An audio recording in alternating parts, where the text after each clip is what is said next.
Voici la nouvelle vie de Jérôme Boulet. À 59 ans, le gérant de cette entreprise de transport laisse derrière lui 20 ans d'engagement politique. En 2020, le voici élu maire de Lalinde au premier tour. Mais lâché, poussé vers la sortie par sa propre équipe, il démissionnera un an plus tard. Des complots derrière moi, des réunions à l'extérieur, sans que je sache, entre eux, pour voir ce qu'on pouvait faire pour me détruire, pour faire sauter, quoi, en fait. Je souffrais en silence, on ne me parlait plus, je travaillais tout seul. Un maire démissionnaire, révolté encore aujourd'hui du non-respect du statut de l'élu.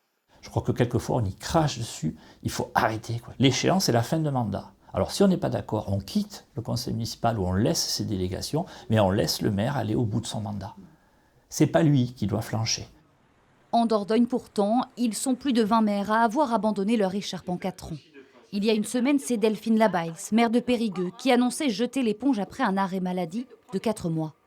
Un ras-le-bol général, et à chaque fois des raisons différentes. Problèmes de santé, violence, tensions au cœur du conseil municipal, non-cumul des mandats.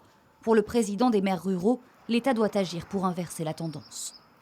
Les parlementaires n'ont pas compris que c'était nécessaire et obligatoire. Le maire, c'est l'élu à portée de gifle. Beaucoup de maires ne supportent plus cette pression qui est énorme. Et c'est vrai qu'un maire, aujourd'hui, il fait tout.